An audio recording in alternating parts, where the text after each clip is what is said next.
Democratic Party has increasingly turned its focus toward capturing white working class voters in swing states, often sidelining Black and Latino working class concerns in the process. This strategy has not only created a narrative that conflates economic anxiety exclusively with whiteness, but also overlooks the unique challenges faced by communities of color. Can you expand on how this narrative distorts the realities of economic precarity and racial inequality? I can. And I want to say first that with the way that the Democratic Party has evolved, they're not really doing much for the working class in general. I mean, the things that they are doing are these often means tested programs, things that are narrowly tailored, tax credits, stuff where you have to apply, but we're not getting those robust sort of New Deal era economic programs that are really necessary for people right now. So when I say that they're focusing on the white working class, or at least in some ways using rhetoric to try and appeal to the white working class, all I mean is in messaging and perhaps in terms of where they might be campaigning, what kind of um, identity politics that they might be doing to appeal to white workers, but they're not really doing a lot. They're not doing enough for workers overall. Hmm. So a lot of it is lip service, whether they're using identity politics to attract Black people and talking about the racism on a very superficial level, or appealing to white folks and saying, hey, we got guns. We have, I got a Glock too. You know, forget them trans people, defund, and all that fear mongering. It's rhetoric. And truth be told, both parties do it. Both parties are using this rhetoric to appeal to the identity of their base. But that's the bottom line. But what I've been seeing, being living as you talked about, living in Milwaukee, a big swing state, and I was led here by the data. So I saw the numbers and then I saw the reality on the ground. And what I saw was that this is not just about morality and making sure everybody is included in America's vision of democracy and economic justice. It's also about the strategy for people who need to get the working class to come out to vote. Hmm. Black voter turnout was catastrophically low in 2016. It went down from, and this was based on, looking at the census. Well, census records came later, but looking at where did these precincts end up voting in 2016, and people had all this sensationalism around Donald Trump sweeping all these battleground states. But if you take a state like Wisconsin, the Black and white voter turnout ended up reducing. Hmm. Hillary Clinton lost, I want to say, don't quote me on these numbers, but she had something like just to put it in perspective, the kind of ratio it was. It was something like 300,000 votes fewer than Barack Obama, Hmm. while Donald Trump had fewer votes than Mitt Romney. So it's not that he won over all these people, it's that Hillary Clinton did so much worse than Barack Obama did in Wisconsin.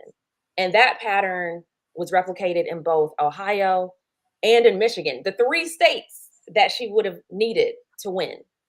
And this also is not an argument to say, well, this is what Democrat, because I'm not a Democratic Party strategist. I don't identify, I don't align with any party. I'm a journalist. It's just looking at the numbers and just saying, if you want to appeal to these folks who have been feeling disillusioned, no party is going to get them that way effectively.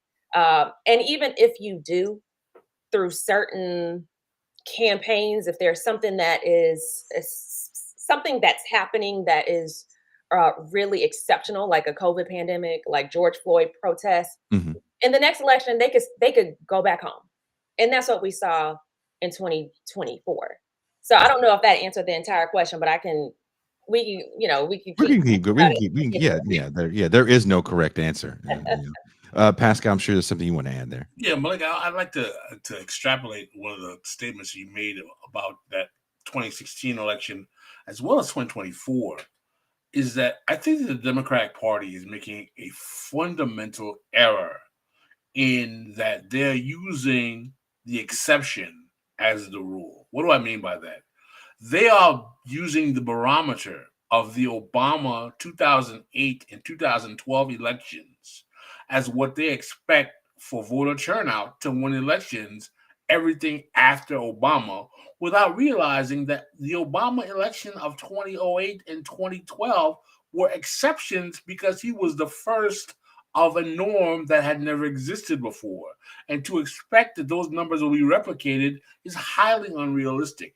I feel like no one is letting them know that for you to expect that 90 some odd 4% of black people are going to be voting for the Democratic Party without Barack Obama on the ticket for the first time is highly unrealistic. Do you think that I'm correct in my assessment there? Is there something incorrect in the way they're framing their expectations? I think so. And I think what they forget too is the type of campaign that Barack Obama ran on. And so voter turnout was quite high when Joe Biden won. Again, there were these exceptions. So under exceptional circumstances, yes, you might get a lot of black folks, you might get a lot of working class folks across race, you might get some Latinos who are excited. But outside of that, what is becoming the norm?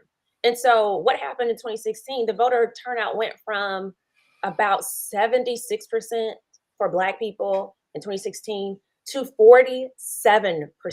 Like 47% black voter turnout is ridiculous. Like that's not even half of eligible voters in Wisconsin. And then on top of that, in 2020, it was even lower. It was at 44%. Mhm. So the numbers aren't out for 2024 yet. I would not be surprised if it remained around the same. And so they probably assumed that Kamala Harris is another generational type of candidate just because of her race. But I think people are over that in certain states. In some places, yes, it might work. But there is a particular kind of economic and economic identity and class consciousness in some of these swing states in the Midwest, these battleground states in the Rust Belt, the Great Lakes region, where they're not talking about work. Like black people were telling me, I don't hear them say the word working class.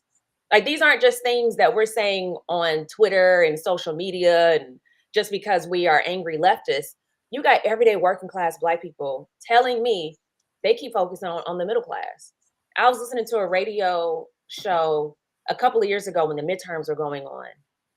And again, like the Democratic Party focus was middle class, we got to preserve our middle class, families, our work. They don't say working class, they'll say they'll give you that, working families. Folks were angry calling up to this radio show, this black radio show in Milwaukee, like, why are they talking about working class? Kamala Harris made that same mistake. But do you think that has something to do with the fact they don't want to admit because the working class is a little bit more downwardly mobile, that they want to stay kind of speaking to a certain kind of person? I'm asking the question because I don't know the answer. I think there are different things going on. I think one is the Democratic Party has grown accustomed to appealing to that subsect of the base, the subset of middle class professionals, where Chuck Schumer himself said in Pennsylvania, for every I think vote we lose in Philadelphia, we get 3 more in the suburbs. Yeah. That did not work for them this year. Philadelphia's voter turnout was even lower than in 2020, and we saw how that turned out. So there is a language that they have been using for, I would say, maybe about 50 years. When you had these third way Democrats in the 70s with deindustrialization that hit this region, I say this region because I'm in Wisconsin, especially hard. And those folks have been downwardly mobile. There is also this civil rights era, this desegregation era shift of white voters across class to the Republican Party. So I think there was an adjustment that Democrats are making, like, well, who is our actual base if we got so many white people? Democrats have not won white voters in 60 years. So it has been forever. And so they've been trying to figure out how to cobble together their little base. And so they've been using this language of white collar professionals because they could depend on that. But people like Barack Obama were still able to hit a populist note, even if you want to be aspirational, and populist policy. Even if you do want to say our middle class families, if you're not backing that up with policy prescriptions, if you're using that language and also saying, well, we're going to cut these programs and we're going to require tax credits for this and we're giving you small business loans, that doesn't resonate with most people.